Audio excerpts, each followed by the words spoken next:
The morning sun filtered through the dusty windows of Treasures of Time, casting long shadows across the rows of antique furniture and vintage collectibles. Samara Chen wiped her hands on her apron as she arranged a collection of old pocket watches in the display case. Each tick seemed to echo the rhythm of her carefully constructed new life. At 47, Samara had learned to find peace in the quiet moments. Her small antique shop in the town of Willowbrook was a world away from the industrial complexes and construction sites that had once defined her existence. The smell of old wood and brass polish had replaced the harsh scents of concrete dust and electrical wiring that used to cling to her clothes. "Good morning, beautiful," she said softly to the bright red parrot perched near the window. Crimson tilted his head, his intelligent black eyes studying her face. "Morning, Sam." "Coffee time," Crimson squawked, ruffling his feathers. Samara smiled despite herself. The African gray parrot had been her constant companion for the past 3 years, ever since she'd moved to Willowbrook. She'd found him at a rescue center, already trained and surprisingly articulate. The volunteers had warned her that he might have behavioral issues due to his previous owner's neglect, but Crimson had taken to Samara immediately. "In a minute, boy. Let me finish this display first." As she worked, Samara's mind wandered to the life she'd left behind. 10 years ago, she had been Dr. Samara Chen, a respected electrical engineer working on major construction projects.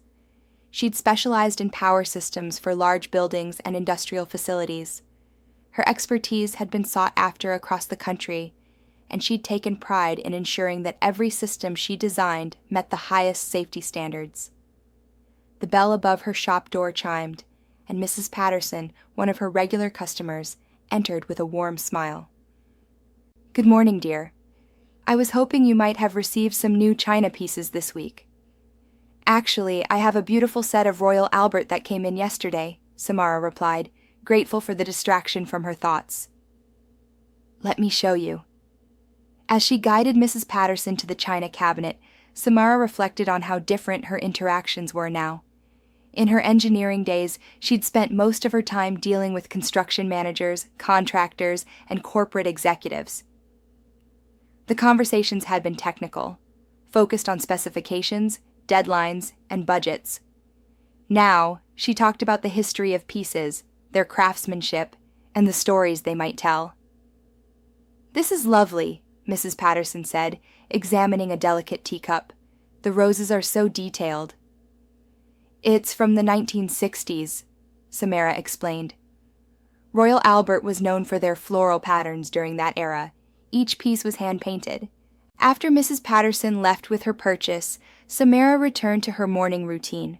She filled Crimson's food dish with fresh seeds and gave him a small piece of apple, which he accepted with obvious pleasure. "Busy day ahead?" Crimson asked, mimicking her own voice perfectly. "Just the usual, boy. Though I should probably go through those boxes in the back room. Mrs. Henderson from the estate sale said there might be some interesting electrical items mixed in with the household goods." The mention of electrical items brought back memories she'd rather leave buried.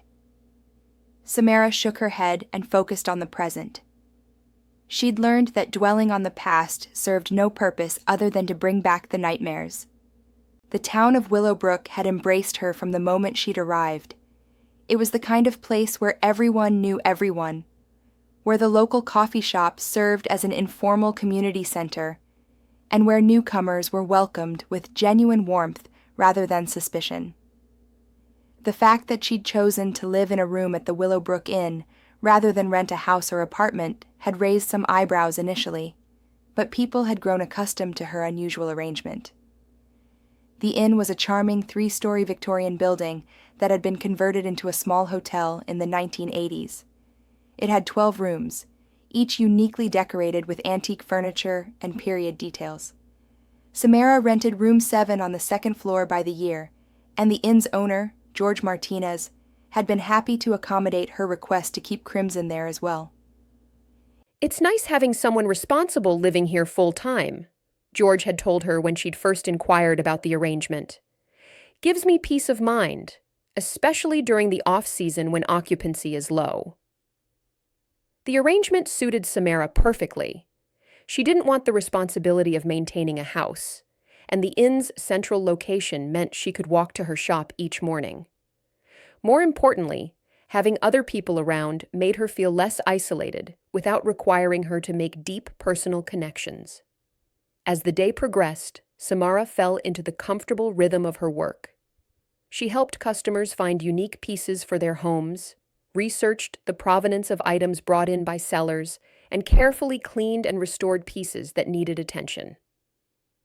Her engineering background had given her excellent problem-solving skills and attention to detail, traits that served her well in the antique business. Around noon, she decided to take a break and walk to the town square for lunch. Crimson rode on her shoulder, a sight that had initially startled the townspeople, but was now accepted as part of Samara's character. "Hello, Samara." "How's business today?" called out Janet from the flower shop across the square. "Can't complain," Samara replied with a wave. "Crimson's being his usual charming self." "Pretty bird." "Pretty bird," Crimson announced loudly, causing several passers-by to smile. At the cafe, Samara ordered her usual sandwich and found a quiet table by the window. As she ate, she watched the peaceful activity of the town center.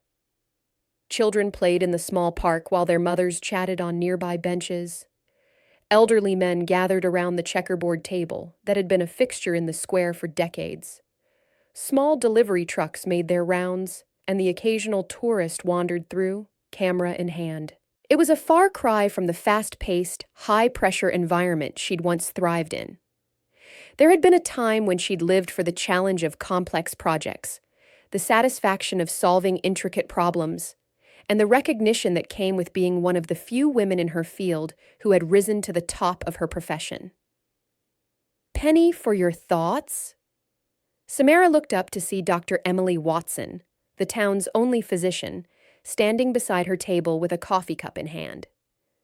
"Just enjoying the quiet," Samara replied. "Mind if you join me?" Emily sat down across from her, and Crimson immediately began preening, showing off for the attention. "I wanted to thank you again for that vintage medical bag you found for my office. My patients love hearing about how different things were in the old days. I'm glad it found a good home. There's something special about items that have had a purpose, you know? They carry the history of the people who used them." Emily nodded thoughtfully. "That's one of the things I like about small-town practice. You get to be part of people's ongoing stories rather than just treating isolated incidents." The comment struck Samara more deeply than Emily could have known. For years, Samara had tried to forget the stories, to put the past behind her and start fresh. But lately, she'd begun to realize that running from history didn't make it disappear. It just made it harder to learn from. After lunch, Samara returned to her shop and spent the afternoon going through the boxes Mrs. Henderson had delivered. Most of the contents were typical household items: dishes, linens, books, and small decorative objects. But at the bottom of the third box, her fingers closed around something that made her heart skip a beat. It was a vintage electrical meter, the kind used by engineers in the 1970s and 80s to test circuit loads and voltage levels. The brass casing was tarnished, but the instrument appeared to be in working condition. Samara turned it over in her hands, memories flooding back of similar devices she'd used during her early career. "Interesting gadget," came a voice from behind her. Samara turned to see Tom Bradley, a local electrician who occasionally stopped by her shop looking for vintage tools and equipment. "It's a load meter," she explained, setting it carefully on the counter. "Used to measure electrical current in industrial applications." "You know a lot about electrical stuff for an antique dealer," Tom observed with a grin. Samara felt her chest tighten slightly. She'd been careful about how much of her background she shared with the people in Willowbrook. Most knew only that she'd moved from a bigger city and had decided to try small-town life. "I've always been interested in how things work," she said carefully. "Part of what makes me good at restoration, I suppose." Tom nodded, apparently satisfied with the explanation. "Well, if you ever want to sell that meter, I know some collectors who might be interested. Not many of those old simplex models still around." After Tom left, Samara held the meter again, feeling the weight of it in her hands. She could almost hear the hum of the power lines, smell the ozone that always hung in the air around high-voltage equipment, feel the satisfaction that came from ensuring that complex systems ran safely and efficiently. She shook her head firmly and put the meter back in its box. That life was over. She'd made her choice, and she wasn't going back. The rest of the afternoon passed quietly. As closing time approached, Samara began her end-of-day routine, counting the register, covering valuable items, and making sure everything was secure. Crimson had already begun his evening ritual of rearranging the newspaper strips in his cage, preparing for the night. "Ready to go home, boy?" she asked. "Home, sweet home," Crimson replied, stepping onto her outstretched finger. The walk back to the Willowbrook Inn took only 5 minutes, but Samara enjoyed the transition from her work life to her personal time. The inn sat on a tree-lined street just off the main square, its Victorian architecture a testament to the town's historical character. The wraparound porch held several rocking chairs where guests often gathered in the evenings to chat and watch the world go by. George Martinez greeted her as she entered the lobby. A man in his 60s with kind eyes and graying hair. He'd owned the inn for over 20 years and took genuine pride in making his guests feel welcome. "Evening, Samara. Good day at the shop?" "Very good, thanks. How's occupancy this week?" "About half full. We've got a couple celebrating their anniversary in the Rose Room, some business travelers, and a family visiting relatives in town. Pretty typical for this time of year." Samara climbed the stairs to the second floor, noting that several of the other room doors showed signs of occupancy. Shoes left outside for cleaning, room service trays waiting for pickup. She preferred it when the inn had other guests. The building felt more alive somehow, more like the community she'd chosen to be part of. Room 7 had become her sanctuary over the past 3 years. She'd gradually added personal touches while respecting the inn's Victorian theme. Crimson's large cage occupied one corner near the window, where he could watch the activity on the street below. Her books filled a small bookcase, and family photographs sat on the antique dresser. As she prepared for the evening, Samara reflected on the path that had brought her here. The transition hadn't been easy. For the first year after leaving engineering, she'd struggled with depression and a sense of purposelessness.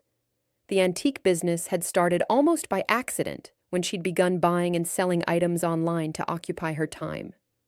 Gradually, she'd discovered that she had a talent for recognizing valuable pieces and understanding their historical significance. Moving to Willowbrook had been the final step in her transformation. The town had offered her anonymity combined with community, a chance to build a new identity while still being part of something larger than herself. "What do you think, Crimson?" she asked as she settled into her reading chair with a cup of tea. "Are we happy here?" The parrot tilted his head thoughtfully. "Happy bird. Good, Sam." She smiled and opened her book, a biography of a Victorian-era inventor. As she read, she could hear the gentle sounds of the inn settling for the night. Footsteps in the hallway, water running in nearby rooms, the soft murmur of conversation from the couple in the next room. It was peaceful, predictable, and safe. Everything her old life hadn't been. The nightmare always began the same way. Samara was standing in the construction trailer that had served as her on-site office, reviewing the electrical schematics for the newest building in the Pinnacle Industrial Complex.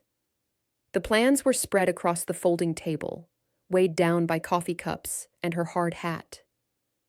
In the dream, she could smell the diesel fumes from the construction equipment outside and hear the constant hammering and grinding of the work in progress. The spring air carried the scent of fresh concrete and metal shavings. Marcus Webb, the project manager, stood across from her with his arms crossed. Even in sleep, Samara could see the impatience in his eyes, the way his jaw tensed when he wasn't getting what he wanted. "We need to move faster, Samara. The client is breathing down our necks about the deadline. The electrical systems need proper grounding before we can energize the main panels," Dream Samara replied, just as she had in real life. "If we rush this, we're talking about serious safety risks." The building inspector signed off on the foundation work. "We're clear to proceed." The foundation inspection doesn't cover the electrical rough-in. We need at least 3 more days to properly install the grounding systems for the high-voltage equipment.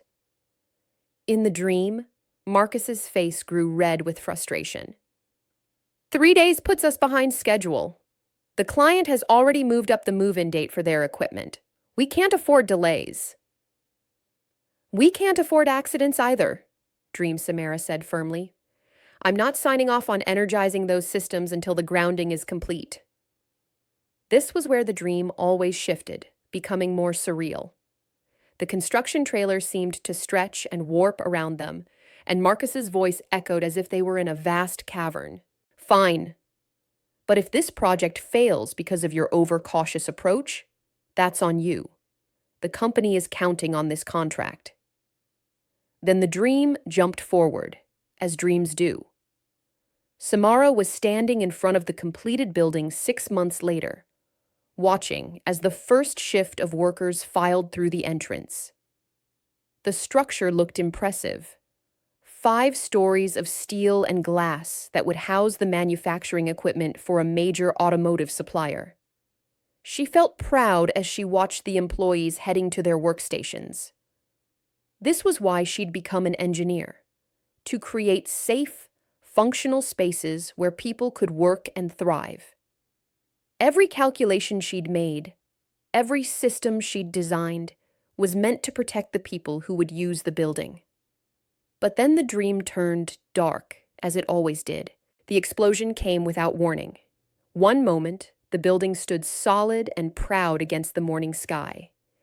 The next, a brilliant flash of light erupted from the 3rd floor, followed by a sound like thunder. Windows shattered outward in a shower of glass and debris. Smoke began pouring from the upper floors as the fire spread with terrifying speed. Dream Samara ran toward the building, but her feet moved as if she were running through thick mud. She could see people streaming out of the main entrance, some supporting injured colleagues, others stumbling and coughing from smoke inhalation. The electrical panel, she heard someone shouting. Something went wrong with the main electrical panel on 3. She knew, even in the dream, exactly what had happened. The grounding system that she'd insisted was necessary, the one that Marcus had pressured her to compromise on, had failed. Without proper grounding, the high-voltage equipment had created a dangerous fault condition. When the morning shift had powered up their machinery, the accumulated electrical energy had found the path of least resistance, straight through the building's metal structure and into the earth below. The resulting arc flash had been powerful enough to melt steel and ignite anything flammable within a 20-foot radius. Samara always woke up at the same point in the dream, just as she saw the paramedics wheeling covered gurneys out of the building. 4 people had died that day, and 17 others had been hospitalized with severe burns and smoke inhalation. She sat up in bed now, her heart pounding and her nightgown damp with perspiration. Beside her, Crimson stirred in his cage, making soft, chirping sounds of concern. "Bad dream, Sam?" the parrot asked quietly. "Yeah, boy, just a bad dream. But it hadn't been just a dream. The Pinnacle Industrial Complex disaster had been all too real, and it had ended her career as an electrical engineer. Samara got up and walked to the window, looking out at the peaceful street below. The contrast between her nightmare and the serene reality of Willowbrook always struck her as surreal. Here, the biggest emergency was usually a power outage caused by a tree falling on the lines during a storm. She glanced at the clock on her nightstand. 3:17 a.m. Too late to go back to sleep easily. Too early to start her day. She'd learned over the years that fighting the insomnia only made it worse, so she settled into her reading chair and picked up her book. The nightmare had been more vivid tonight than usual, probably triggered by finding that electrical meter in Mrs. Henderson's box. Physical reminders of her old life always brought the memories closer to the surface. As she tried to focus on her reading, Samara's mind wandered back to the aftermath of the accident. The investigation had taken months, with teams of experts examining every aspect of the building's design and construction. In the end, the official report had cited multiple factors contributing to the disaster: rushed construction schedules, inadequate oversight of subcontractor work, and yes, compromised electrical grounding systems. Samara had been cleared of any legal wrongdoing. The investigators had found evidence that she'd objected to the accelerated timeline and had documented her safety concerns in writing. But legal vindication hadn't been enough to quiet the voice in her head that whispered she should have done more, should have fought harder, should have walked off the job rather than compromise her standards. The lawsuits had dragged on for 2 years. Families of the victims had sued the construction company, the building owner, and several of the subcontractors. Samara had been deposed multiple times, forced to relive every decision she'd made during the project. Even though she wasn't personally named as a defendant, the process had been emotionally devastating. She'd tried to return to work, but her heart wasn't in it anymore. Every new project felt like a potential disaster waiting to happen. She'd found herself double and triple checking calculations that she would have trusted implicitly before the accident. Colleagues began to notice her hesitation, her unwillingness to take on high-profile projects. Finally, Dr. Elizabeth Harper, the company's psychologist, had suggested that Samara take some time off to process what had happened. Survivor guilt is a real thing, Dr. Harper had explained during one of their sessions. You feel responsible for something that was largely outside your control. Until you can work through those feelings, you're not going to be effective in a role that requires quick, confident decision-making. The leave of absence was supposed to last 6 months. It had turned into permanent retirement from engineering. Now, sitting in her quiet room at the Willowbrook Inn, Samara wondered if she'd made the right choice. She'd found peace here, certainly, and she'd built a life that felt meaningful in its own way. But had she simply run away from her problems rather than facing them? The question had been nagging at her more frequently lately, especially as the 5th anniversary of the accident approached. The nightmares came more often now, and she found herself thinking about her old colleagues, wondering how their careers had progressed while hers had stalled. "Can't sleep, beautiful?" Crimson asked softly from his cage. "Too many thoughts rattling around in my head," she replied. "Sometimes I wonder if I made the right choices, boy." "Smart, Sam." "Good, Sam," Crimson said with conviction. Samara smiled, despite her melancholy mood. The parrot had an uncanny ability to sense her emotional state and offer comfort in his limited but sincere way. She'd often wondered if that was why she'd been drawn to him at the rescue center. They were both survivors of traumatic experiences, both trying to build new lives from the fragments of their old ones. As dawn began to lighten the sky outside her window, Samara made a decision. She would call Dr. Harper today. It had been 3 years since their last session, but maybe it was time to revisit some of the issues they'd discussed. Running away to Willowbrook had been a form of healing, but perhaps it was time to take the next step in her recovery. The thought both excited and terrified her. What if examining her past too closely made it impossible for her to enjoy the present she'd built? What if reopening old wounds made the nightmares worse instead of better? But as she watched the town slowly come to life, the delivery trucks making their morning rounds, early commuters heading to their jobs, the first customers arriving at the coffee shop across the square, she realized that hiding from the past hadn't made it disappear.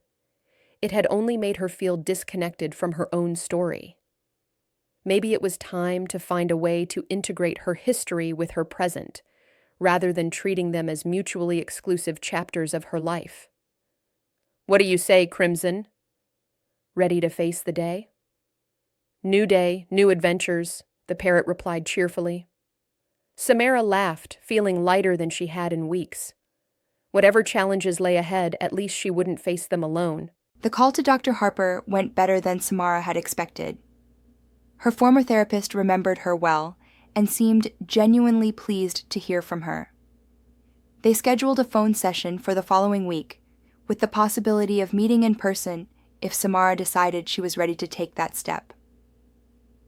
Change is always difficult, Dr. Harper had said, but growth often requires us to revisit our past with new understanding.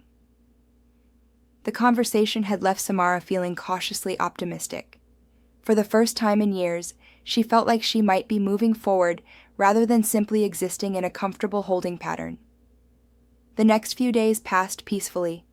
Business at the antique shop was steady, with the usual mix of browsers and serious collectors. Samara found herself engaging more deeply with customers, sharing stories about the pieces in her collection and asking about their own interests. It was a small change, but she felt more connected to the community around her. On Thursday evening, she decided to join some of the other inn guests on the front porch. The Hendersons, an elderly couple from Ohio who were visiting their grandson at the nearby college, were entertaining a small group with stories from their travels. Samara listened quietly, enjoying the gentle rhythm of conversation and the sound of Crimson preening his feathers in his travel cage beside her chair. "You know," Mrs. Henderson was saying, "we've stayed in hotels all over the country, but there's something special about places like this. You can feel the history in the walls." "George does a wonderful job maintaining the original character," agreed Tom Martinez, George's nephew who helped manage the inn during busy seasons. "The electrical system is about the only thing that's been completely modernized." The casual mention of electrical work made Samara's chest tighten slightly, but she forced herself to remain relaxed. She was working on not letting every reference to her former profession trigger anxiety. "When was that done?" asked Mr. Henderson. "About 5 years ago," Tom replied. "Uncle George hired the best crew he could find. Safety was the top priority, especially in a building this old." "Smart approach," Samara found herself saying. Historical buildings can have some unique challenges when it comes to modern electrical systems. Tom looked at her with interest. "You sound like you know something about construction." "I used to work in engineering," Samara said carefully. "Different field now, but old habits die hard." It was the most she'd revealed about her background to anyone in Willowbrook, and she felt a mixture of relief and anxiety at having shared even that much. The conversation moved on to other topics, and eventually the group began to disperse as people headed inside for the night. Samara was gathering her things when Tom approached her. "I hope you don't mind me asking, but what kind of engineering did you do?" For a moment, Samara considered giving a vague answer and changing the subject, but something about Tom's genuine curiosity made her decide to be honest. "Electrical. I specialized in power systems for large buildings and industrial facilities." Tom's eyebrows rose with interest. "That must have been challenging work. My uncle mentioned that the contractor who updated our system said this building had some of the most complex wiring he'd ever seen in a structure this old." "Victorian buildings often do," Samara replied. "They were built before electricity was common, so the electrical systems had to be retrofitted around the existing architecture. It requires careful planning to do it safely." I bet. Well, if you ever miss that line of work, I'm sure Uncle George would love to pick your brain about maintenance issues. He's always worried about keeping everything up to code. As Samara headed up to her room, she realized that talking about her engineering background hadn't been as difficult as she'd expected. Maybe Dr. Harper was right about the value of integration rather than avoidance. Later that night, she settled into her usual bedtime routine. Crimson was unusually restless, pacing back and forth on his perch and making small clicking sounds with his beak. "What's wrong, boy?" "You seem agitated tonight." The parrot cocked his head and looked at her intently. "Strange smells, Sam." Strange smells.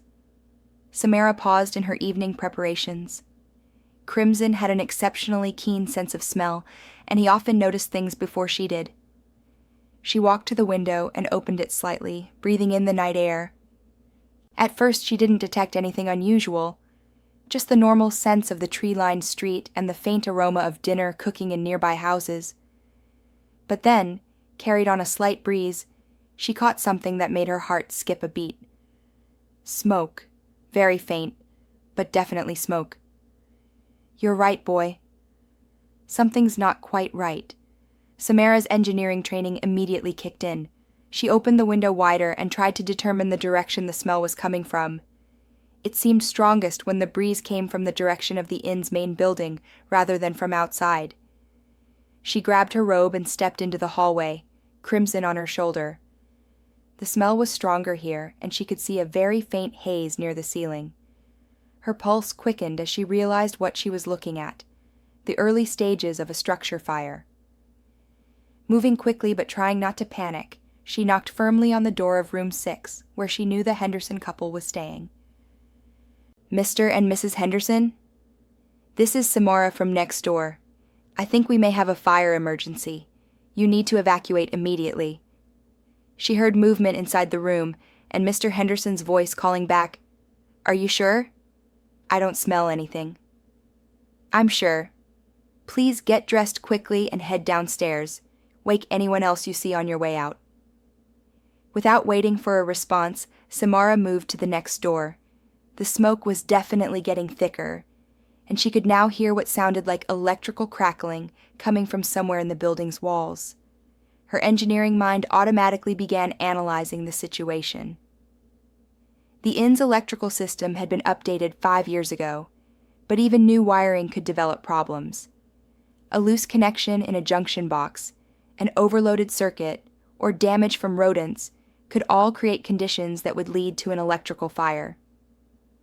The most dangerous aspect of electrical fires was how quickly they could spread through a building's infrastructure. Unlike fires that started from obvious sources like candles or stoves, electrical fires often began inside walls where they could burn undetected until they'd already compromised the structure's safety. "Fire! Fire! Everyone out!" Crimson began screaming, his voice carrying down the hallway. Samara was grateful for the parrot's assistance as she continued moving from door to door. Some guests responded immediately, throwing on clothes and heading for the stairs. Others seemed confused or reluctant to leave, not yet able to smell the smoke or see the danger. At room 3, she got no response to her knocking. She tried the door handle and found it unlocked, a fortunate break, since she could see that the smoke was definitely thicker on this end of the hall. "Hello? Anyone in here? There's a fire emergency." She heard a weak voice calling from the direction of the bathroom. Following the sound, she found Mrs. Jameson, an elderly woman who'd checked in that afternoon, sitting on the bathroom floor looking dazed and confused. "I fell," Mrs. Jameson said weakly. "I think I hurt my hip. I can't get up." Without hesitation, Samara helped the older woman to her feet, supporting most of her weight. "We need to get out of here right now. Can you walk if I help you?" "I think so, but slowly." As they made their way toward the stairs, Samara could see that the situation was deteriorating rapidly. The smoke was now visible as a gray haze throughout the second floor, and she could hear what sounded like popping and crackling from inside the walls. The first-floor lobby was in chaos. George Martinez was on the phone with the fire department while trying to account for all his guests. Tom was helping people gather their essential belongings and directing them toward the exits. "Is everyone out?" George called, as Samara helped Mrs. Jameson to a chair in the lobby. "I think so from the second floor," Samara replied. "What about the third floor?" George's face went pale. "The Kowalskis in room 11. They're an elderly couple and he's had some health issues. Tom tried to reach them, but there's no answer." Samara felt her blood run cold. Room 11 was at the far end of the third floor, the area where the smoke seemed to be originating. If the electrical fire was in the building's main panel or junction boxes, the upper floors would be the most dangerous. "The fire department should be here soon," Tom said, but even as he spoke, they could all see the orange glow beginning to flicker in the windows of the upper floors. Samara made a decision that surprised everyone, including herself. "I'm going up there." "Absolutely not," George said firmly. "It's too dangerous. The fire department will handle it." "They're not here yet, and every minute counts," Samara replied, already heading toward the stairs. "I know something about electrical fires, and I know this building's layout. I might be our best chance of reaching them in time." Before anyone could stop her, she was climbing the stairs with Crimson still perched on her shoulder. The second floor was now thick with smoke, and she could feel the heat intensifying as she continued to the third floor. "Dangerous, Sam! Dangerous!" Crimson squawked, but he didn't abandon his perch. "I know, boy. But we can't leave people behind." The third-floor hallway was a nightmare. The smoke was so thick that Samara could barely see more than a few feet ahead. She dropped to her hands and knees, knowing that the air would be clearer near the floor, and began crawling toward room 11. Behind her, she could hear Tom Martinez calling her name, apparently having decided to follow her despite the danger. She was grateful for the backup, but also terrified that she was leading someone else into harm's way. When she reached room 11, she pounded on the door with both fists. "Mr. and Mrs. Kowalski!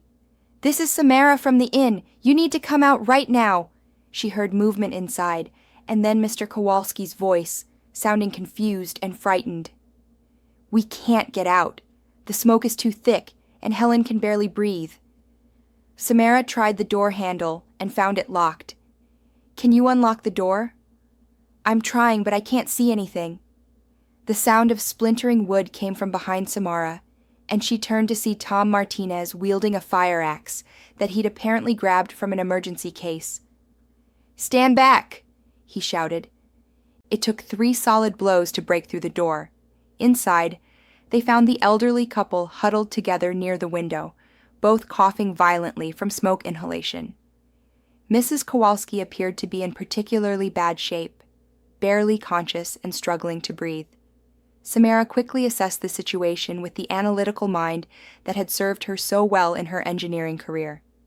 They had 2 elderly people, one of whom was probably suffering from smoke poisoning. The hallway they'd just navigated was barely passable, and it was likely to get worse quickly. They needed to get everyone out immediately, but they also needed to be smart about how they did it. "Tom, can you carry Mrs. Kowalski? She's in worse shape." "Got it," Tom replied, gently lifting the older woman in his arms. "Mr. Kowalski, you're going to have to stay right behind me. Keep one hand on my back so you don't get lost in the smoke. Don't let go, no matter what." As they began their escape down the hallway, Samara could hear the sound of sirens finally approaching the inn. But she could also hear something much more ominous. The crackling and popping sounds were getting louder, and she could see the orange glow of flames beginning to break through the walls near the stairwell. "We need to move faster," she called back to Tom, though she knew that pushing the elderly man behind her too hard could cause him to stumble or collapse. Crimson, still somehow maintaining his grip on her shoulder despite the chaos, suddenly let out a piercing shriek. "Down! Down! Go down!" Samara looked up and saw what had alarmed the Parrot. The ceiling above the main stairwell was beginning to sag, and she could see flames licking at the edges of what appeared to be a major structural beam. "The stairs might not be safe," she shouted to Tom. "Is there another way down?" "Fire escape on the east side," Tom called back, his voice strained from carrying Mrs. Kowalski's weight. They changed direction, moving away from the main stairwell toward the side of the building. The smoke was so thick now that Samara was navigating more by memory and instinct than by sight. Her lungs burned with each breath, and she could feel her strength beginning to flag. Just as they reached the fire escape window, the sound of splintering wood echoed through the building. The main stairwell had partially collapsed, cutting off what would have been their primary escape route. Tom kicked out the fire escape window, and cool night air rushed in, providing blessed relief from the suffocating smoke. Samara helped guide Mr. Kowalski through the window first, then assisted Tom in maneuvering the unconscious Mrs. Kowalski onto the metal platform. As they began their descent down the fire escape, Samara could see the fire department's trucks arriving in the street below. Firefighters were already connecting hoses to the hydrants and preparing to enter the building. "Up here," Tom shouted down to them. "We've got 2 people who need medical attention." The next few minutes passed in a blur of activity. Paramedics met them at the bottom of the fire escape and immediately began treating Mrs. Kowalski for smoke inhalation. Mr. Kowalski, though shaken and coughing, appeared to be in better condition. Samara found herself sitting on the curb across from the inn, watching as firefighters worked to contain the blaze. The building was definitely going to suffer significant damage, but it looked like they'd managed to prevent a total loss. "You saved their lives," George Martinez said, sitting down beside her. His voice was heavy with emotion. "If you hadn't gone up there when you did." "Tom saved them," Samara replied. "I just showed him where to go." "Don't sell yourself short," Tom said, approaching with a blanket that one of the paramedics had given him. "You knew exactly what you were doing up there. The way you assessed the situation, made decisions under pressure, that wasn't luck. That was training." Samara looked down at Crimson, who was perched calmly on her knee despite everything they'd been through.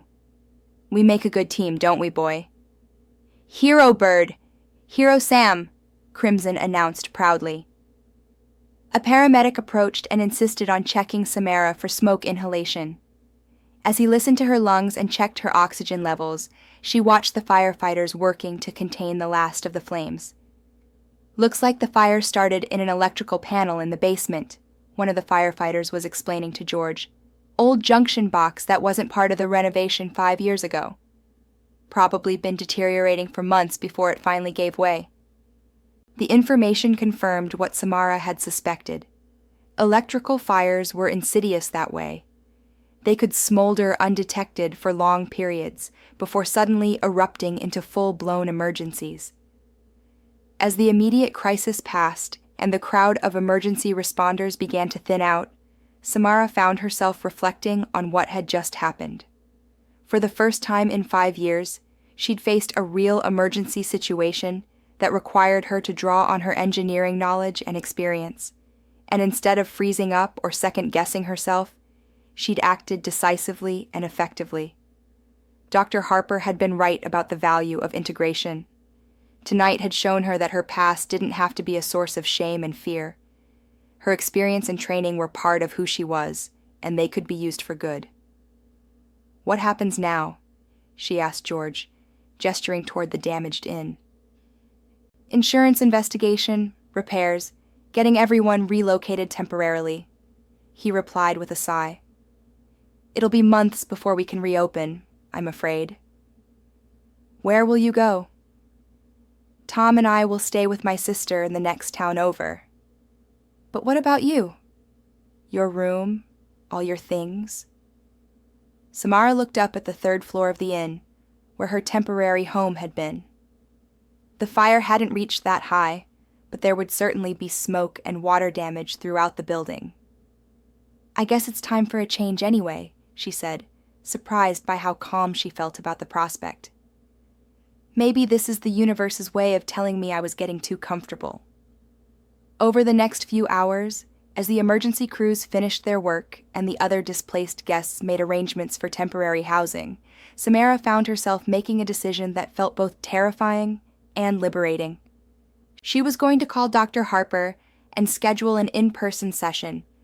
She was going to start dealing with her past in a more direct way. And she was going to explore the possibility of using her engineering skills again, perhaps in a consulting capacity that would allow her to help people without taking on the full pressure of major construction projects. The fire had been a crisis, but it had also been a catalyst. For the first time since the Pinnacle disaster, she felt like she was moving forward rather than just hiding. "Ready for a new adventure, Crimson?" she asked as they prepared to leave the scene. "New day, new adventures," the parrot replied confidently. As they walked away from the inn, Samara felt a weight lifting from her shoulders that she hadn't even realized she'd been carrying. The road ahead was uncertain, but for the first time in years, uncertainty felt like possibility rather than threat. The temporary shelter at the community center was a far cry from the elegant Victorian charm of the Willowbrook Inn, but Samara found herself oddly grateful for the stripped-down simplicity of the cots and folding chairs.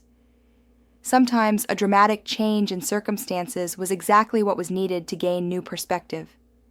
She sat on her assigned cot with Crimson perched on a portable stand she'd fashioned from a coat rack, watching the other displaced guests adapt to their temporary situation. The Hendersons had decided to cut their visit short and return to Ohio, but the Kowalskis were still in the hospital under observation for smoke inhalation. Mrs. Kowalski had regained consciousness and was expected to make a full recovery, though the doctors wanted to keep her for a few more days as a precaution. "Miss Chen?" A young woman with a Red Cross badge approached her cot. "I'm Sarah Williams from Disaster Services. I wanted to follow up on your housing situation." "I'm still working on that," Samara replied. "I've been living at the inn for 3 years, so I need to find something more permanent. We have a list of temporary housing options, and there are some local families who've offered to take in displaced guests. Would you be interested in looking at those?" Before Samara could answer, her phone rang. She glanced at the caller ID and felt her heart skip a beat. It was Dr. Harper, returning her call from earlier that morning. "Excuse me for just a moment," she told Sarah, then answered the phone. "Samara, I got your message about the fire. Are you all right?" "Physically, yes. Emotionally, well, that's complicated. I can imagine. You mentioned in your voicemail that you wanted to schedule an in-person session. Are you thinking of coming back to the city?" Samara looked around the community center at the other displaced residents, at Crimson preening his feathers on his makeshift perch, at the Red Cross volunteer waiting patiently nearby. "Actually, I think I am. This fire has made me realize that I can't keep running from my past indefinitely. Maybe it's time to face some things head on." "That's a significant decision. Are you sure you're ready for that?" "No," Samara said honestly. "But I don't think anyone's ever really ready for the hard stuff. Sometimes you just have to trust that you're strong enough to handle whatever comes up." After finishing her conversation with Dr. Harper and scheduling a session for the following week, Samara turned her attention back to Sarah Williams. "About those housing options," she said, "I think I'm going to be making some bigger changes. But thank you for checking on everyone." As the day progressed, Samara found herself in deep conversation with Tom Martinez, who had stayed in town to help coordinate the inn's recovery efforts while George dealt with insurance adjusters and contractors. "Uncle George is pretty devastated," Tom explained as they sat in the coffee shop across from the town square. "The inn has been his whole life since Aunt Maria died. He's talking about selling rather than rebuilding." "That would be a real loss for the community," Samara observed. "The inn is part of what makes Willowbrook special." "I know. I've been trying to talk him out of it, but the insurance settlement probably won't cover all the renovation costs. It's going to be expensive to bring everything up to current codes while maintaining the historical character. Something in Tom's tone made Samara look at him more closely. You're thinking about taking it on yourself, aren't you? Tom ran his hand through his hair, looking embarrassed. I know it sounds crazy. I don't have the money or the experience to run a hotel, but I hate to see something so important to the town just disappear. It doesn't sound crazy at all, Samara said thoughtfully. What you need is a business plan, and probably some partners who can bring different skills to the project. As she spoke, an idea began forming in her mind. It was ambitious and possibly foolish, but it felt right in a way that nothing had for years. Tom, what if I told you I might be interested in investing in the inn's renovation? Not just financially, but as a working partner. Tom's eyes widened. Are you serious? I'm starting to think I am. I have savings from my engineering career that I've never touched. And last night proved to me that I still have skills that could be useful. A project like restoring the inn would let me use my technical background without the pressure of major commercial construction. But your antique business can be moved anywhere. In fact, having it in a restored historic inn might be even better than a standalone shop. They spent the next 2 hours sketching out possibilities on napkins. By the time they parted ways, they had the rough outline of a plan that would involve Tom managing the hospitality side of the business, while Samara oversaw the renovation and handled the technical systems. That evening, Samara called George Martinez and asked if they could meet to discuss the inn's future. She found him sitting on a bench in the town square, staring at the damaged building across the street. I keep thinking about all the guests who've stayed there over the years, George said sadly. All the celebrations, anniversaries, family visits. It's not just a building. It's part of people's memories. I keep thinking about all the guests who've stayed there over the years, George said sadly. All the celebrations, anniversaries, family visits. It's not just a building. It's part of people's memories. Which is exactly why it needs to be rebuilt, Samara said, sitting down beside him.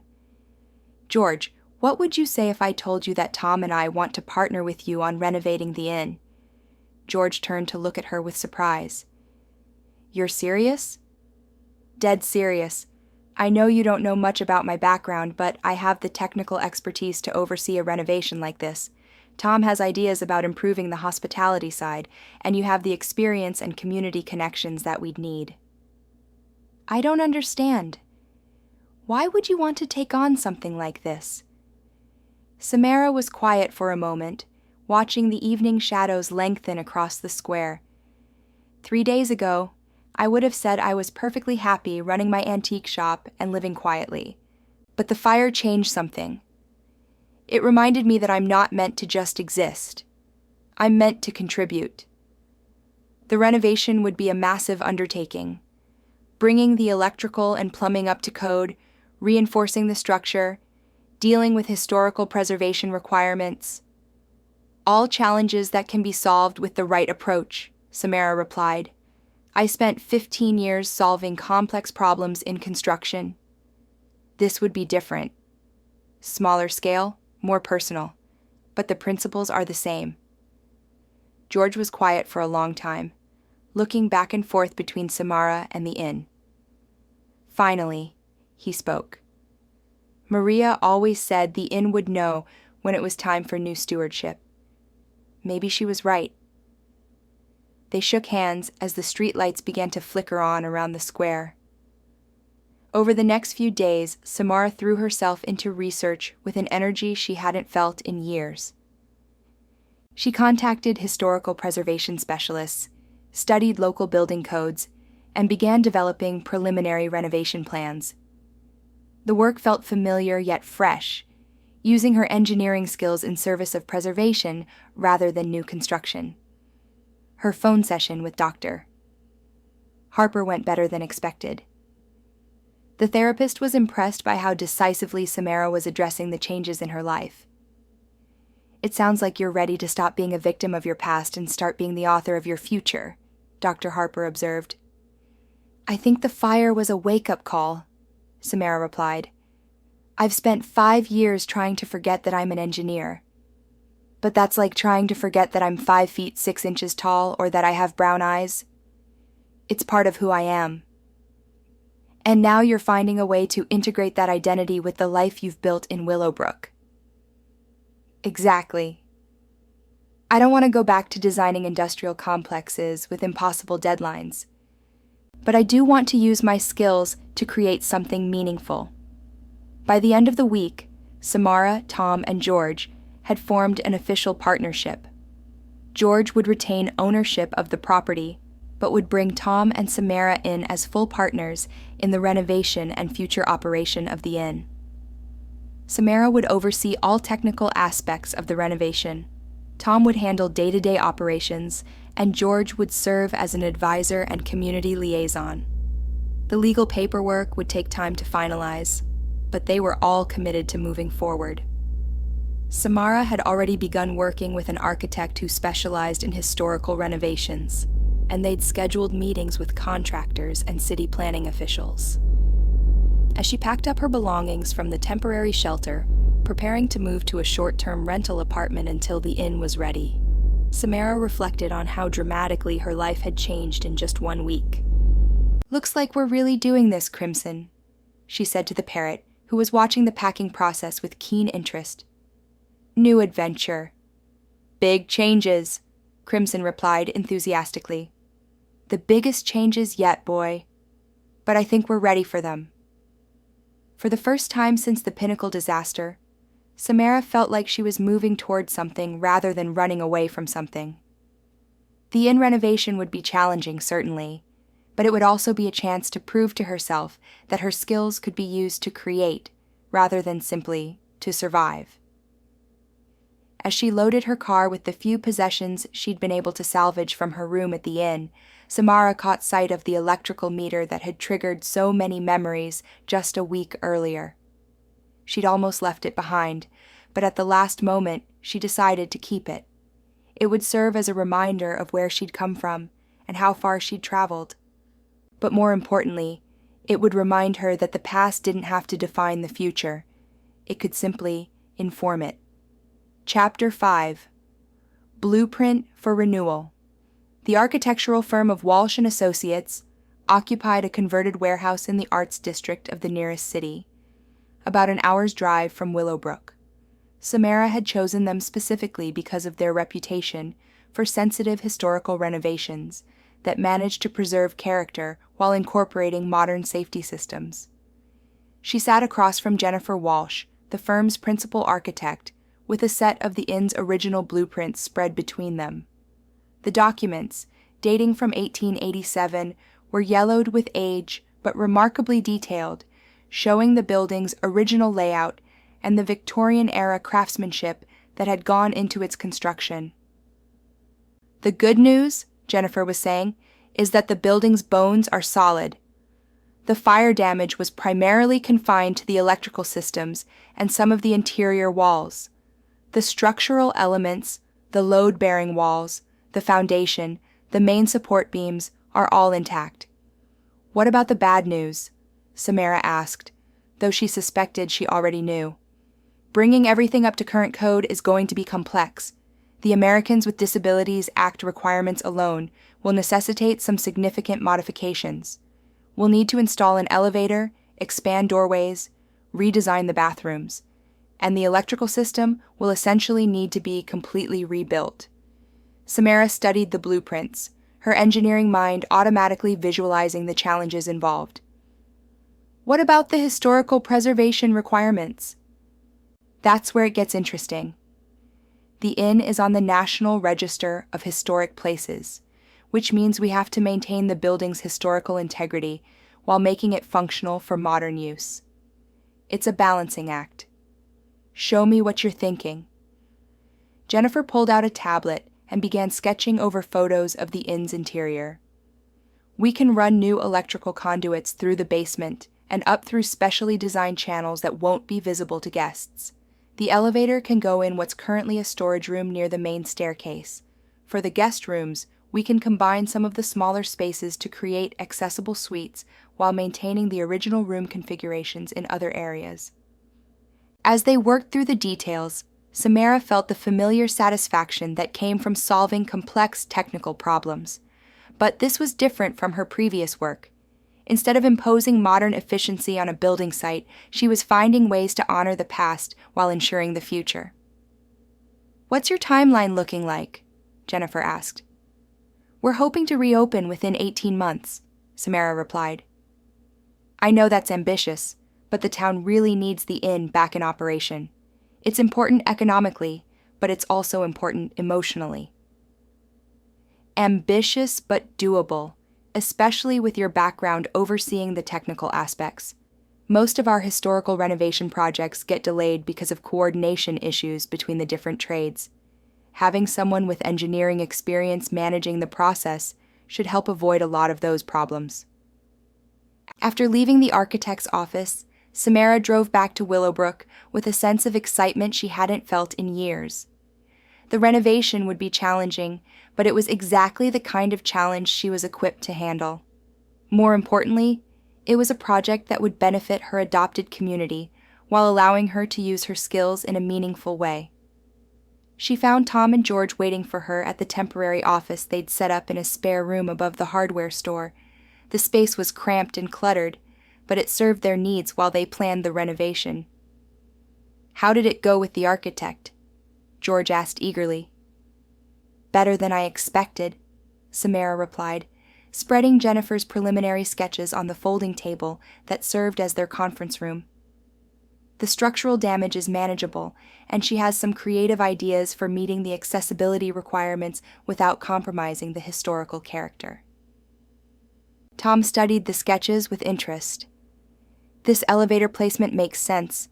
It would be near the front desk, so we could use it for luggage service as well as accessibility." "What about the timeline?" George asked. 18 months from when we break ground," Samara replied.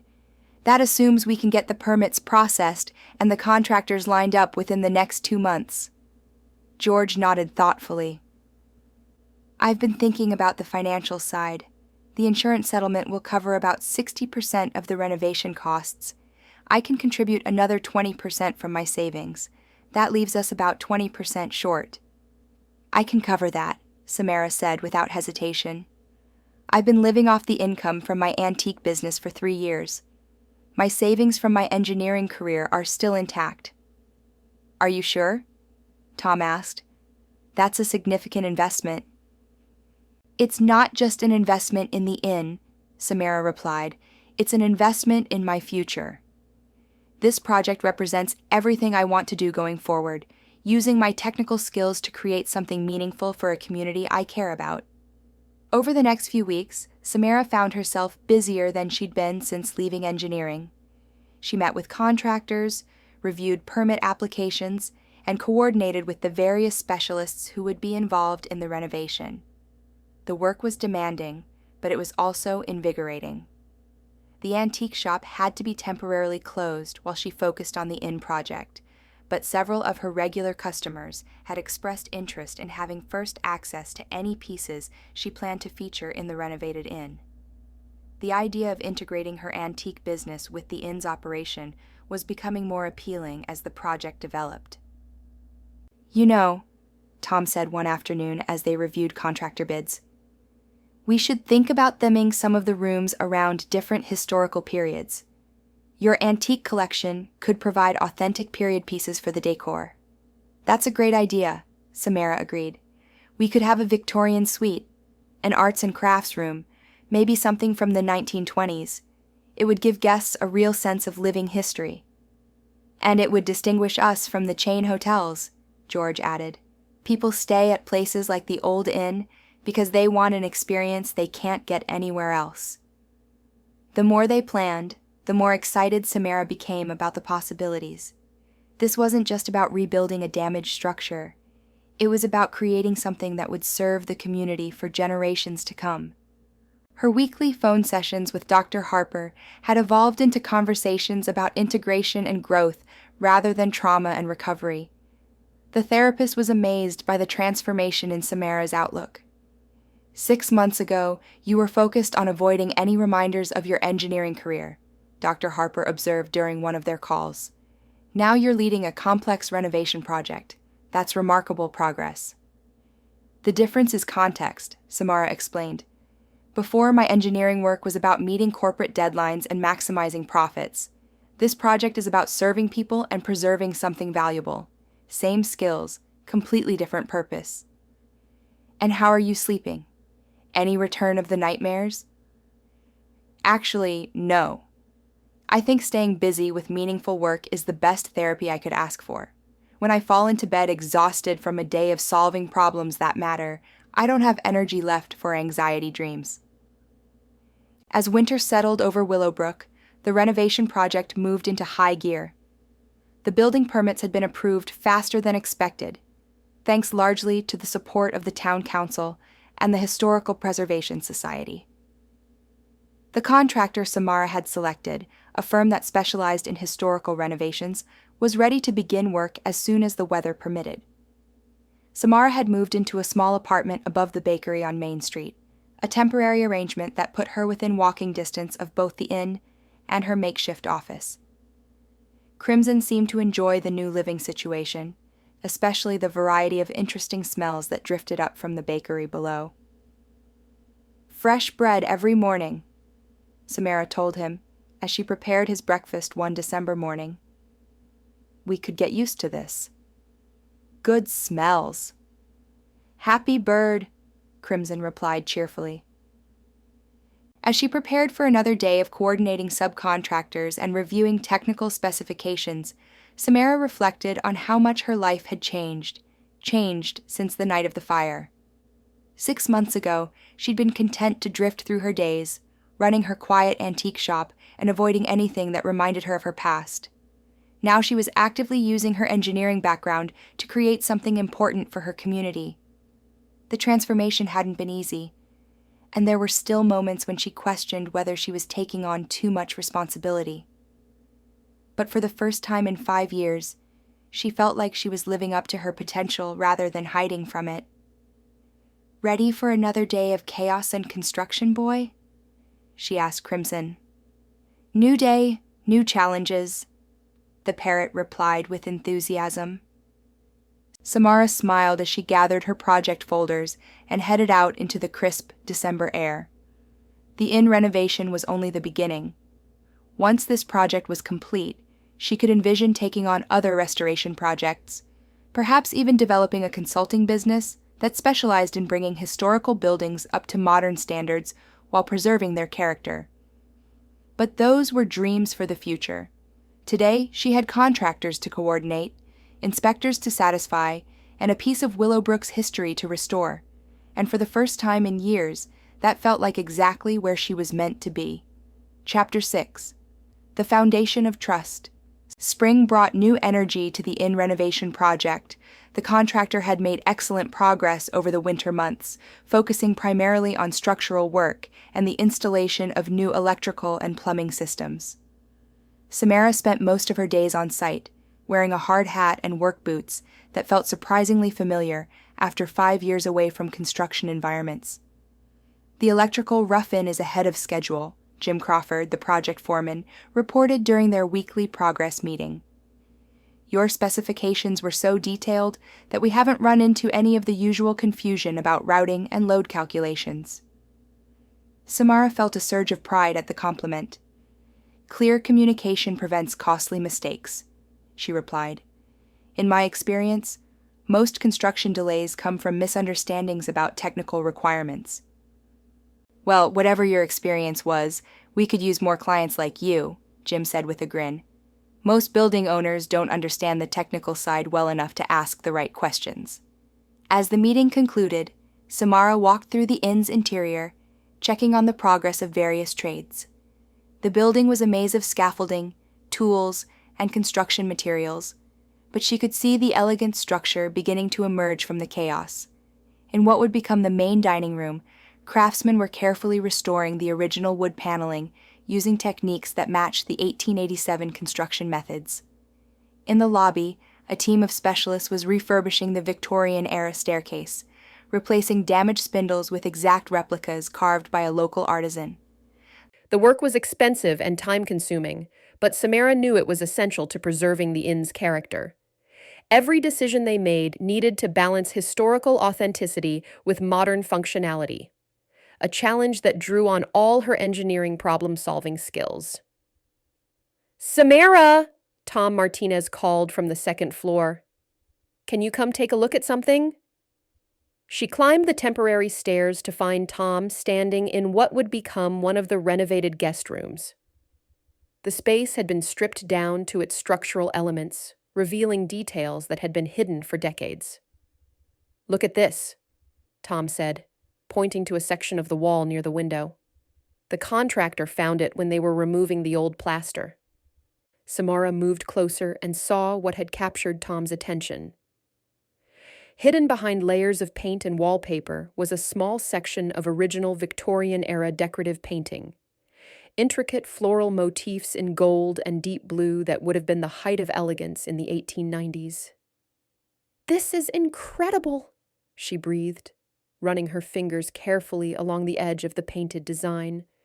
"If this pattern extends throughout the room, we might be able to restore the original decorative scheme." "The Historical Preservation Society is going to flip when they see this," Tom said excitedly. "Should we call them?" "Definitely. But first, let's document everything carefully and see how much of the original painting we can uncover." As they worked to carefully expose more of the hidden artwork, Samara felt a deep connection to the craftsmen who had created these beautiful details over a century ago. Like her, they had been solving problems and creating something meaningful that would outlast their own lives. "You know," Tom said as they photographed the newly revealed paintings, "working on this project has given me a whole new appreciation for what you do. The amount of coordination and technical knowledge required is mind-boggling." "Every project teaches you something new," Samara replied. "But this one is special because it's not just about creating something functional. It's about honoring the people who came before us while building something for the people who will come after us." That afternoon, representatives from the State Historical Preservation Office arrived to examine the discovered artwork. Dr. Rebecca Martinez, the state preservation specialist, was visibly excited by what she saw. "This is a remarkable find," she explained as she documented the painted designs. "Victorian-era decorative painting of this quality is extremely rare. Most examples were painted over or destroyed during later renovations." "What are our options for restoration?" Samara asked. "With the right conservator, this could be fully restored to its original appearance. It would add significant historical value to the inn, and it might even qualify you for additional preservation grants." The news was both exciting and overwhelming. Restoring the decorative painting would add months to the renovation timeline and thousands of dollars to the budget. But it would also create something truly unique, a guest experience that couldn't be replicated anywhere else. That evening, Samara, Tom, and George met at their temporary office to discuss the implications of the discovery. From a business standpoint, having authentically restored Victorian rooms would justify premium rates, Tom pointed out. "We could market the inn as a genuine historical experience rather than just a building with old architecture." "But can we afford the additional cost and time?" George asked pragmatically. Samara had been running numbers in her head all afternoon. "It would push our reopening back by about 6 months and add roughly 15% to the renovation budget. I can cover the additional costs, but we need to be realistic about the impact on our business plan." "What does your gut tell you?" George asked. Samara looked at the photographs they'd taken of the hidden artwork, thinking about the unknown craftsman who had created something beautiful with the expectation that it would be valued and preserved. "My gut tells me that we have a responsibility to do this right," she said finally. This building has been part of Willowbrook's story for over a century. If we have the opportunity to restore it to something approaching its original grandeur, I think we owe it to the community to make that investment. George nodded slowly. Maria would have said the same thing. She always believed that some things are more important than profit margins. They voted unanimously to proceed with the full restoration, including the decorative painting conservation. It would mean a longer construction timeline and a larger financial commitment, but it would also create something truly special. Over the next few weeks, Samara found herself working more closely with the historical preservation specialists than she ever had with any consultant in her previous engineering career. The conservators, who were working on the decorative painting, were as meticulous in their approach as any engineer, documenting every step of their process and using scientific analysis to determine the original paint formulations. "It's fascinating work," Dr. Martinez explained as she and Samara watched the conservators carefully remove layers of later paint to reveal the original designs beneath. Each layer tells part of the building's story. We can see when different renovations were done, what materials were available at different time periods, even changes in popular color schemes. "It's like archaeology," Samara observed. "Exactly. Except instead of digging down through soil layers, we're working back through time one paint layer at a time." The methodical, scientific approach reminded Samara of why she'd been drawn to engineering in the first place. There was something deeply satisfying about understanding how things worked, whether it was an electrical system or a historical building technique. As spring progressed into summer, the renovation project gained momentum. The structural work was complete, the new mechanical systems were installed and tested, and the decorative restoration was proceeding beautifully. Samara found herself putting in 12-hour days, but she felt more energized than she had in years. Her weekly conversations with Dr. Harper had evolved into discussions about professional fulfillment and life purpose rather than trauma recovery. "It sounds like you found a way to use your engineering skills that aligns with your values," Dr. Harper observed during one of their calls. "Exactly," Samara replied. "In my previous work, I was always fighting against unrealistic deadlines and cost-cutting measures that compromise safety and quality. This project lets me focus on doing things right rather than doing things fast." "And how are you feeling about your role as a leader on this project?" "Confident," Samara said, without hesitation. "I know what I'm doing, and I'm working with people who respect expertise and craftsmanship. It's a completely different dynamic from the corporate construction environment." "Any regrets about leaving your original career?" Samara considered the question carefully. "No regrets about leaving that particular environment, but I do regret that it took me 5 years to figure out how to use my skills in a more meaningful way."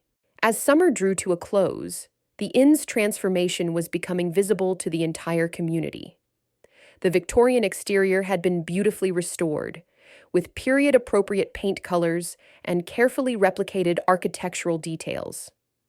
The interior was taking shape as well, with the restored decorative painting creating an authentic historical atmosphere that exceeded everyone's expectations. Samara had also begun planning for the integration of her antique business with the inn's operation. Several of the guest rooms would feature carefully chosen period furniture and accessories, creating immersive historical environments that would appeal to both casual tourists and serious history enthusiasts. "I've never seen anything like this," Mrs. Patterson, her former customer from the antique shop, said during a community tour of the renovation. "It's like stepping back in time, but with all the modern conveniences." "That was exactly the goal," Samara replied.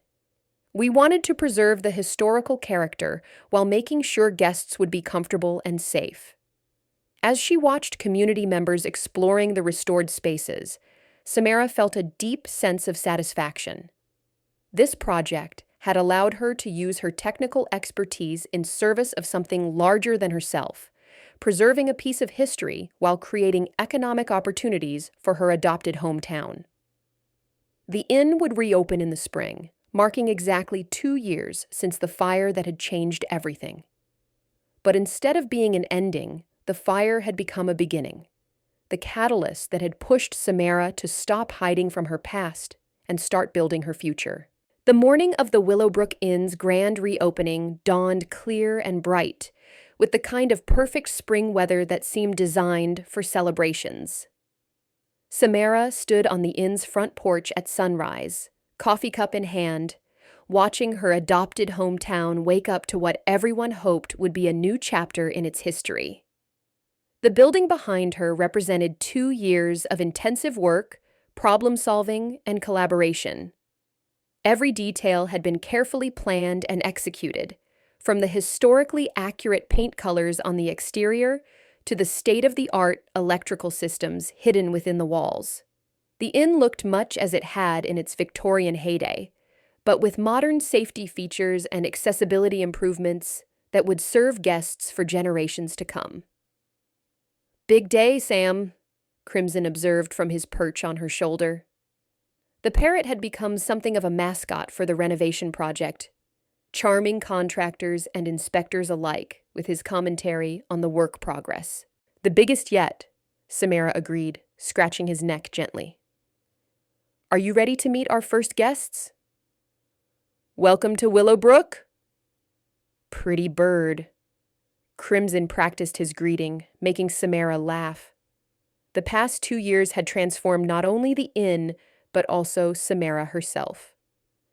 The woman who had once hidden from her engineering background was now recognized as one of the region's leading experts in historical building renovation. She'd already been contacted about 3 other projects in neighboring towns, and she was seriously considering establishing a formal consulting practice. But today was about celebrating what they'd accomplished here, in the town that had given her a second chance at life. Tom Martinez appeared in the doorway behind her, carrying his own coffee and looking as nervous as she felt. "Ready for this?" he asked, joining her on the porch. "As ready as we'll ever be," Samara replied. "The rooms are perfect, the staff is trained, and we've got a full house for the opening weekend." "I still can't believe we pulled it off," Tom said, shaking his head in amazement. 2 years ago, I was just helping my uncle run a small-town hotel. Now we're operating what the tourism board is calling the finest historical inn in the state. George Martinez emerged from the inn's front door, carrying a clipboard and wearing the slightly frazzled expression of a man with 100 last-minute details to manage. "The catering truck just arrived for tonight's reception," he announced. "And the reporter from the State Travel magazine will be here at 10 for the interview." The grand reopening celebration had been planned as a community event, with tours for local residents in the afternoon, followed by an evening reception for invited guests, local officials, and members of the press. Reservations for the first month were completely booked, with a waiting list that extended well into the summer. "Any word from the Historical Preservation Office?" Samara asked. "Dr. Martinez called this morning," George replied with a grin. "They're recommending the inn for the National Trust's Award for Excellence in Historical Preservation. The application deadline isn't until next month, but she wanted to give us a heads up." The recognition meant more to Samara than any engineering award she'd ever received. It validated not only the technical quality of their work, but also their commitment to honoring the building's history while making it functional for contemporary use. As the morning progressed, the inn filled with activity. The housekeeping staff, all local residents who had been trained to maintain the inn's high standards, put finishing touches on the guest rooms. The kitchen staff prepared for their first service, using recipes that Tom had developed to showcase local ingredients and regional specialties. Samara made her rounds through the building, checking systems and ensuring that everything was operating properly. The new electrical panels were hidden behind period-appropriate covers, The elevator operated silently and efficiently, and the restored Victorian decorative painting created an atmosphere of authentic elegance in every room. In the Rose Suite, the inn's premier accommodation, she paused to admire the integration of historical authenticity with modern comfort. The room featured furniture from her antique collection, carefully chosen to represent the 1890s period when the inn had been built. But hidden within the Victorian exterior were modern amenities: high-speed internet, climate control, and a bathroom that combined period fixtures with contemporary convenience. "It's like traveling back in time," said Jennifer Walsh, the architect who had designed the renovation, as she joined Samara in the Rose Suite. "But time travel with air conditioning and Wi-Fi. That was exactly what we were trying to achieve," Samara replied. "Historical atmosphere without sacrificing comfort or safety." "You know, this project has become something of a model for other preservation efforts. I've had inquiries from historical societies in 3 different states who want to know how we managed to meet accessibility requirements without compromising the building's character." The recognition was gratifying, but Samara was most proud of what the renovation meant for Willowbrook itself. The project had provided employment for dozens of local craftsmen and contractors during the construction phase, and the inn's operation would create permanent jobs for community members. More importantly, it would bring visitors to the town, supporting other local businesses and helping to preserve Willowbrook's small-town character. The afternoon tours were a tremendous success. Community members who had watched the renovation progress for 2 years finally got to see the finished results, and their reactions exceeded everyone's expectations. "I remember coming here for my wedding reception 30 years ago," said Mrs. Patterson, now exploring the restored dining room with obvious emotion. "It's even more beautiful now than it was then." Elderly residents shared memories of events they'd attended at the inn in decades past, while younger families expressed excitement about having such an elegant venue available for their own celebrations. The inn had truly been restored to its role as the heart of the community's social life. Dr. Emily Watson, the town physician who had become one of Samara's closest friends, pulled her aside during the afternoon tours. "I wanted you to know how proud the whole community is of what you've accomplished," Emily said. "When you first arrived in Willowbrook, you seemed like someone who was running away from something.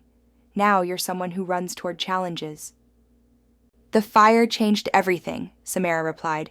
"It forced me to stop hiding from my past and start using my experience to build something positive." Well, whatever prompted the change, the results speak for themselves. This project has transformed not just a building, but an entire community's sense of what's possible. The evening reception was held in the inn's restored ballroom, a magnificent space that had been carefully returned to its 1890s grandeur. Crystal chandeliers, restored to working condition, cast warm light over oak floors that had been refinished to their original luster. The room was filled with local officials, business leaders, representatives from the tourism industry, and members of the press. Samara found herself at the center of attention, fielding questions about the renovation process and her plans for future projects.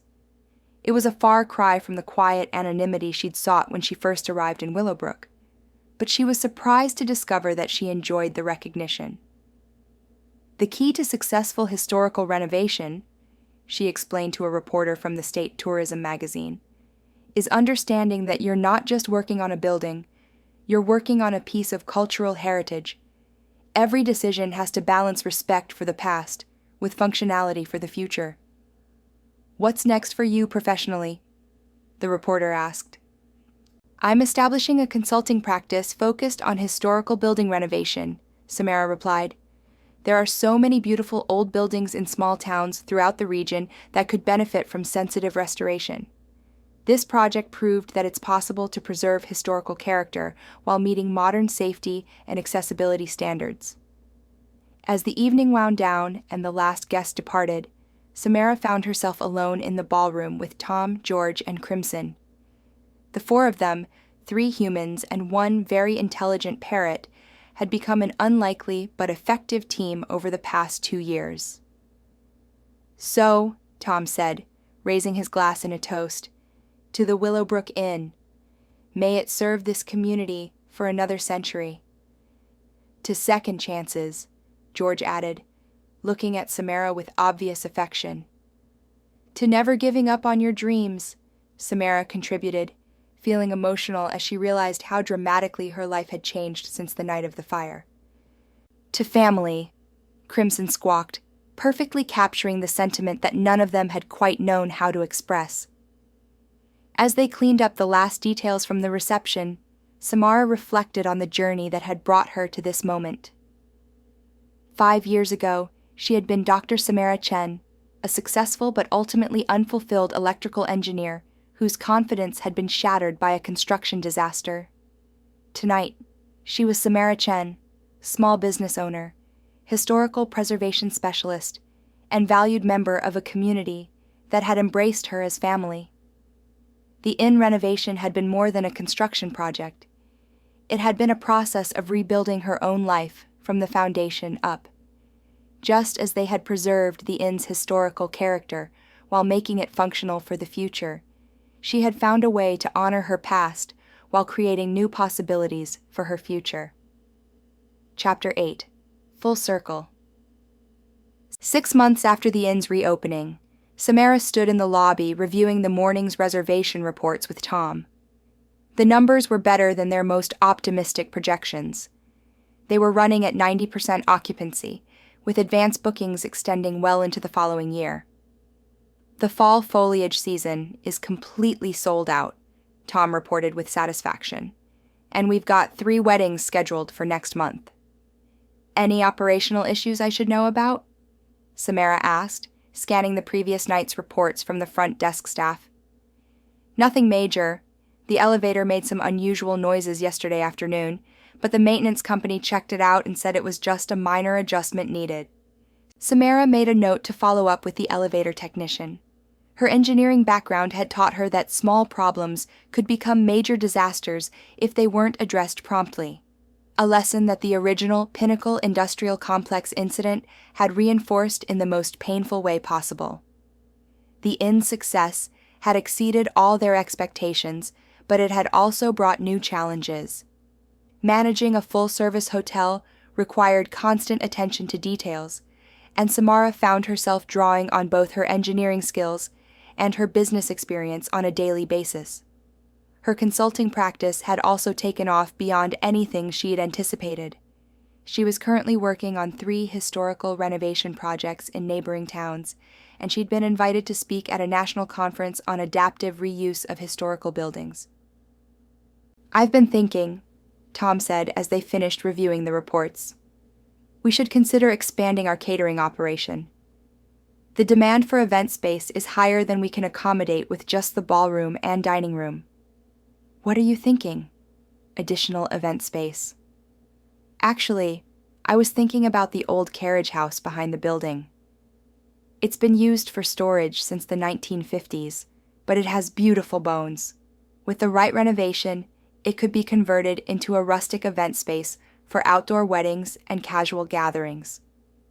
Samara's mind immediately began visualizing the possibilities. The carriage house was a substantial stone structure dating from the same period as the main inn.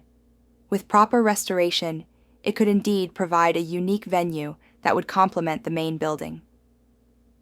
It would be a significant project, she mused. Structural assessment, foundation work, new electrical and plumbing systems, climate control. But you could design it to meet accessibility requirements while maintaining the historical character, just like you did with the main building.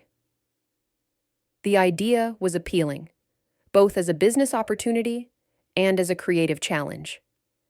But Samara had learned to be cautious about taking on too much at once.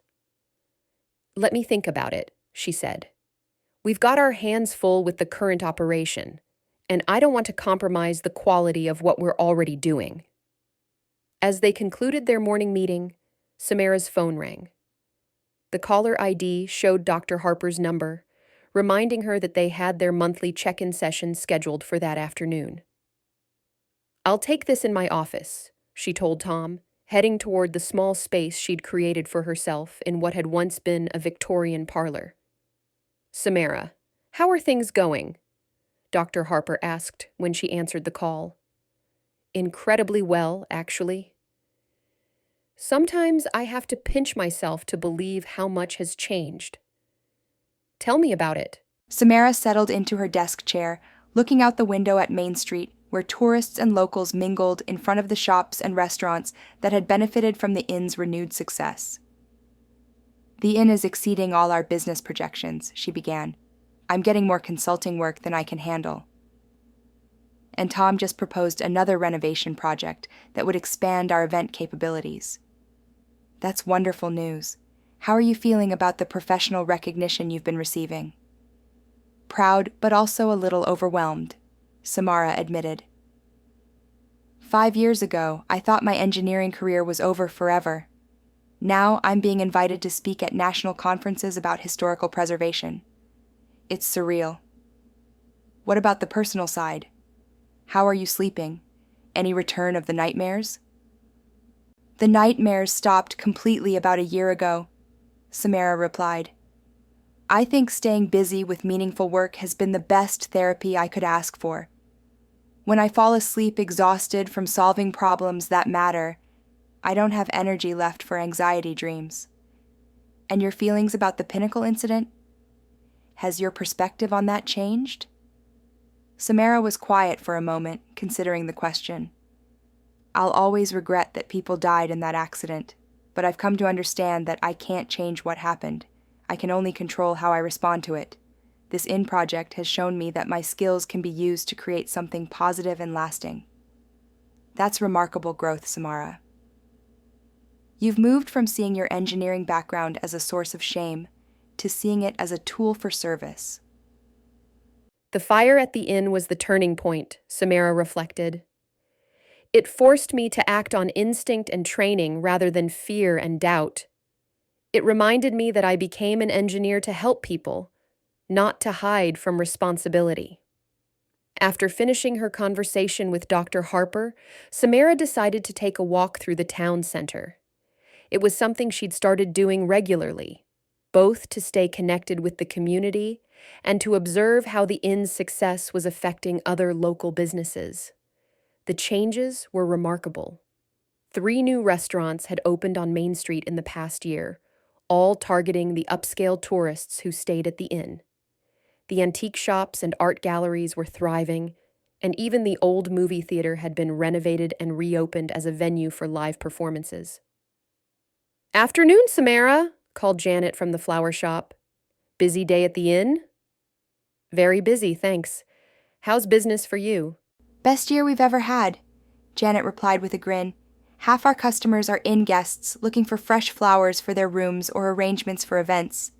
You've been a godsend for this whole town." Similar conversations happened throughout her walk. The inn's success had created a ripple effect that was benefiting the entire community, exactly as they'd hoped when they'd committed to the renovation project. As she passed the small park in the center of town, Samara noticed a familiar figure sitting on one of the benches.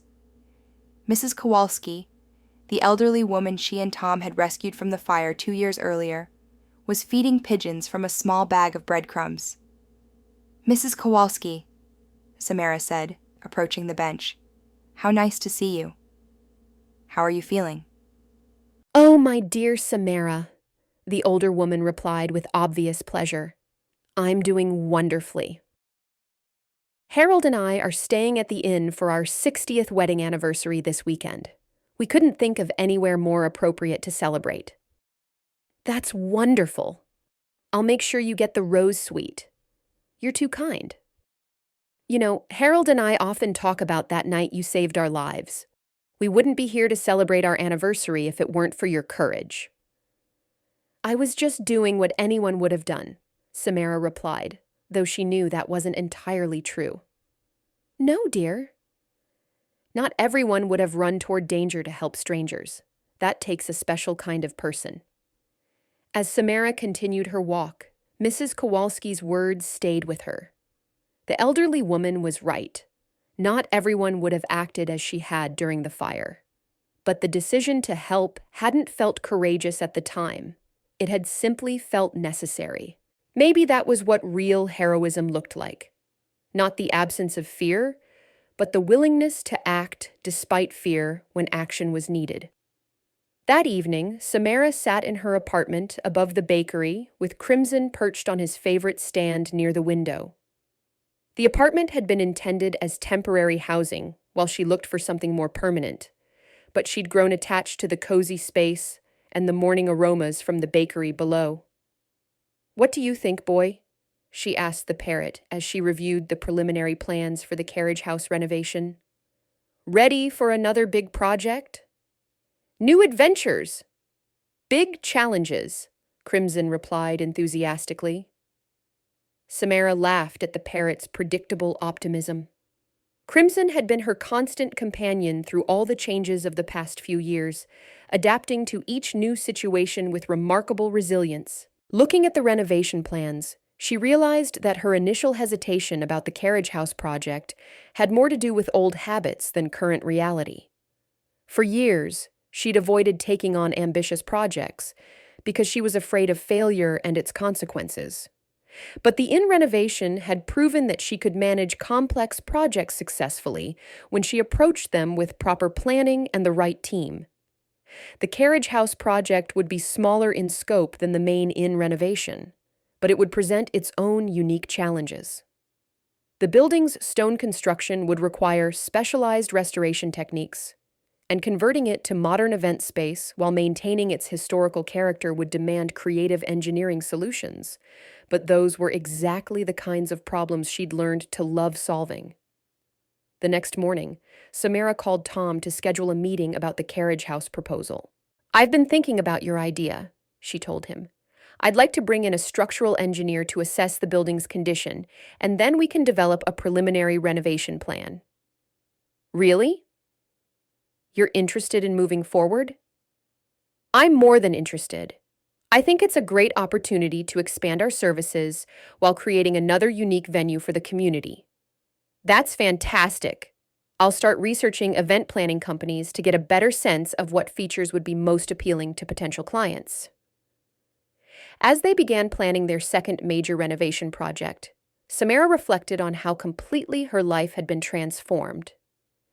The woman who had once run away from engineering challenges was now actively seeking them out, confident in her ability to solve complex problems while serving her community. The fire that had initially seemed like a disaster had actually been the catalyst for the most fulfilling period of her life. It had forced her to confront her fears, reclaim her professional identity, and discover that her skills could be used in service of something larger than corporate profits. "You know what, Crimson?" she said to the parrot as she made notes about the carriage house project. "I think we're exactly where we're supposed to be." "Home sweet home," Crimson replied contentedly. And for the first time since the Pinnacle Industrial Complex disaster 5 years earlier, Samara felt like she truly was home. 3 years later. The morning sun streamed through the windows of Samara's new office in the renovated carriage house, illuminating architectural drawings spread across her drafting table. The space had been designed to serve as both her consulting firm's headquarters and a showcase of adaptive reuse principles, a working example of how historical buildings could be sensitively modernized. At 51, Samara had found a professional rhythm that combined her engineering expertise with her passion for historical preservation. Chen and Associates had grown to include 3 full-time employees and a network of specialized contractors who shared her commitment to quality craftsmanship and historical authenticity. "The Burlington project is ready for final approval," announced Lisa Chen, her newest associate, no relation despite the shared surname. "The Planning Commission was impressed by our accessibility solutions for the 1920s theater renovation."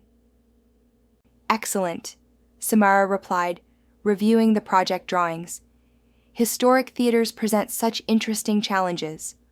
All that beautiful decorative plasterwork to preserve while installing modern safety systems. The Burlington Theater would be her firm's 15th major project, ranging from Victorian mansions converted to boutique hotels to Depression-era schools transformed into community centers. Each project brought unique technical challenges and opportunities to preserve pieces of regional history. Crimson, now approaching his 20th birthday, held court in his elaborate cage near the office windows. The parrot had become something of a celebrity in Willowbrook, greeting visitors to the inn with cheerful commentary and serving as an unofficial mascot for the renovation projects. "Busy day, pretty Sam," Crimson announced as Samara gathered her files for the morning's site visit. "Always busy, boy, but good busy." The Willowbrook Inn had continued to thrive, earning recognition as one of the premier historical hospitality destinations in the region. The Carriage House event space had proven even more popular than they'd projected, hosting everything from intimate weddings to corporate retreats for companies seeking unique venues. More importantly for Samara, the inn had become a model for community-centered development. Other small towns had sent delegations to study their approach to historical preservation as economic development, and Samara had been invited to consult on similar projects across 3 states. As she prepared to leave for her site visit, Tom Martinez appeared in the office doorway. "Morning, Samara. Ready for the big day?" Today marked the 5th anniversary of the original fire, and the town had declared it Community Heroes Day in recognition of the firefighters, paramedics, and volunteers who had responded to the emergency. Samara had initially resisted being included in the celebration, but the town council had insisted. "I still think this whole hero thing is overblown," she said, checking her watch. "We just did what needed to be done." "Maybe," Tom replied with a grin, "but the Kowalskis disagree. They've been telling everyone who'll listen that you saved their lives." Harold and Helen Kowalski had become regular guests at the inn, returning every year for their wedding anniversary and becoming unofficial ambassadors for Willowbrook tourism. Their story of being rescued from the fire had become part of the inn's folklore, contributing to its reputation as a place where community spirit and hospitality went hand in hand. The morning site visit took Samara to a 1930s Art Deco building in the neighboring town of Riverside. The structure had housed a department store for 60 years before closing in the 1990s, and the current owners wanted to convert it into mixed-use space with retail on the ground floor and residential lofts above. As she walked through the building with the project team, Samara felt the familiar excitement that came with discovering a structure's hidden potential. The Art Deco details were largely intact, including spectacular terrazzo floors and geometric ceiling designs that would be stunning once properly restored. The main challenge will be updating the electrical systems to handle residential loads while preserving the original architectural features, she explained to the building owners. But we've developed techniques for routing modern wiring through concealed channels that don't compromise the historical character. "How long would a project like this take?" asked Sarah Mitchell, one of the building's co-owners. "Probably 18 months from permit approval to completion," Samara replied. "Historic renovations can't be rushed if you want to do them properly." "And the cost?" "More than a new construction project of comparable size. But you're creating something unique that will appreciate in value over time. Plus, there are substantial tax incentives available for certified historic rehabilitation projects." As they concluded the tour, Samara reflected on how comfortable she'd become with the business side of her consulting practice. Her engineering background provided the technical credibility, but she'd had to learn about project financing, historical preservation regulations, and small business management through trial and error. The learning curve had been steep but rewarding. She now understood that successful projects required not just technical expertise, but also the ability to build consensus among diverse stakeholders: property owners, local officials, preservation specialists, contractors, and community members. That afternoon, she returned to Willowbrook for the Community Heroes Day celebration. The event was being held in the town square with displays honoring the various emergency responders and volunteers who had contributed to the community over the years. Samara's display included photographs from the inn renovation project, alongside information about her consulting firm's other historical preservation work. She felt slightly embarrassed by the attention, but she understood that the community took pride in her success. "Dr. Chen!" called a familiar voice. Samara turned to see Marcus Webb, her former project manager from the Pinnacle Industrial Complex. She hadn't seen him in over 5 years, and his appearance at the celebration was completely unexpected. "Marcus," she said carefully, "what brings you to Willowbrook?" "I read about your consulting firm in a trade magazine," he replied. "I wanted to see what you'd built here." The encounter was awkward, but not as emotionally difficult as she'd expected. Marcus looked older, with gray hair and lines around his eyes that suggested the construction industry hadn't gotten any less stressful since she'd left it. "I owe you an apology," he said after a moment. "I pushed too hard on that Pinnacle project. If I'd listened to your concerns about the timeline..." "We both made decisions based on the information we had at the time," Samara replied diplomatically.